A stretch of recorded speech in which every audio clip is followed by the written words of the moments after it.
Hi, Lisa K. Donner here for Liberty Nation, and here is something for you. Can you imagine eating cockroaches and crickets? Are you interested in experimenting with cannibalism? Should you live in a shack while the elite get to live in beachfront property? That is exactly what the globalists are proposing, says Andrew Moran, economics correspondent for Liberty Nation.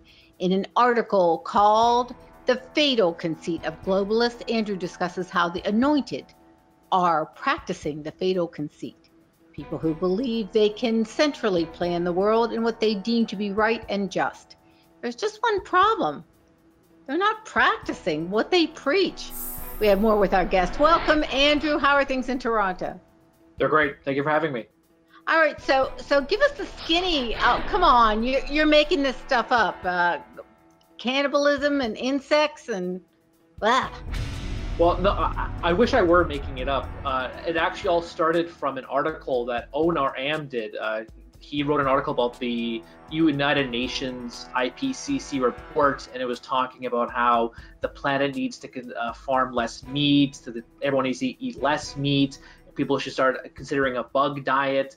And then I was doing even more research on what he was reporting on, and The Economist wrote an article back in May discussing how, everyone is getting wealthier, but the main problem is that they're eating meat, which is bad for the environment. And then you do even more research, and you found that Newsweek wrote an article talking about why or how humans should be experimenting with cannibalism because the animal kingdom does it. And then just this past week, you have former President Barack Obama buying $15 million beachfront property, which is remarkable because he was talking about wealth redistribution, and everyone has to pay their fair share, and how can one person have more than the other? And then of course you have Bernie Sanders who expressed the same idea, but then he has 3 houses. So I find it remarkable the do as I say, not as I do approach to governing. Just a little bunny trail here. How is meat exactly bad for the planet? I guess you're having more animals. You have the cow farts, as AOC is concerned about. You have more grazing. So I don't think it's bad for the environment. I'm a vegan, but I'm not worried about meat eating as harming the planet. All right. So who exactly is talking about eating bugs and proposing cannibalism? Well, the United Nations IPCC report has talked about it twice in the last year, and then The Economist wrote that article about meat eating being bad for the planet. In Africa, they're discussing how Africans are getting wealthier, but they're eating more meat. And then Newsweek was the one discussing the cannibalism issue. All right, for those unfamiliar with the term, the fatal conceit, can you explain exactly what this means? Yeah, legendary economist Frederick Hayek, he wrote a fantastic book, I think it was in the 1970s, called The Fatal Conceit.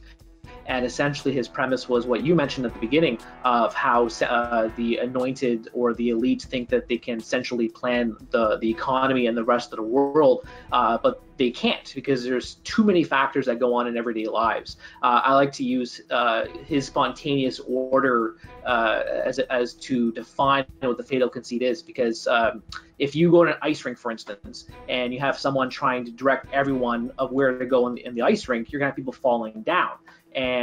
But now you don't have anyone directing ice skating at all, and you have perfect order. You have everyone, there aren't too many accidents. Everyone's going around and around whatever direction they want. So when these globalists talk about people have to do this, people have to do that, they need to socially engineer the way our lives are going, it's completely wrong, and it doesn't work. You see this in every socialist country that's tried it. Nazi Germany tried doing it, the communist Russia tried doing it, and today all the politicians try to dictate how we live. And it's just as arrogant to think that they have the solution as opposed to just putting forward solutions. You have choice words for those who are telling what to do and not exactly what they do. You actually cite some of these people in your article. Can you do that for us here? Yeah, well, the main one, this most recent, is former President Barack Obama. He bought that $15 million beachfront property. I think it's 10 acres. I don't remember the exact figure. You have Senator Bernie Sanders just last year. He was talking about how people don't need 23 different underarm deodorants or 15 different pairs of sneakers, but then this is a guy who has 3 different properties. So what makes him special? Why can't he give up 2 of those houses to house, a dozen people, or bring in the refugees from the rest of the world? So you have case after case of people just telling you what to do, but then they don't actually preach what they say. You think you'd have more people on your side if you actually lived by what you told everyone else to do. So if Bernie Sanders wanted everyone to, share the wealth, then he would just live in one house and give those 2 houses away. President Barack Obama, he would live in his Chicago home and not buy a $15 million mansion. It's preposterous, and it's really frustrating to see, because we're expected to, to suppress our quality of living while everyone else gets to enjoy the fruits of the labor. And what's even more frustrating is that it's not just the American people that they want to lead terrible lives. They want the rest of the world. They get really threatened when they see Africans or East Asians, lead more prosperous lives, because I think George Carlin said it best when he made the joke that everyone just wants to have a clean habitat to drink their coffees and lattes in, and he's absolutely correct. You forgot Mr. Inconvenient Truth himself, former Vice President Al Gore. Let's not leave him out. Yeah, he has that beautiful house in California that's just a couple of miles from the Pacific Ocean. So I wonder if he has flood insurance because of the rising Pacific Ocean levels is going to swallow his house. All right. Well, thanks very much, Andrew Moran, economic correspondent for LibertyNation.com. Andrew is a rising star, writing great stuff on Liberty Nation. Check out The Fatal Conceit. Thanks so much for joining us today, Andrew.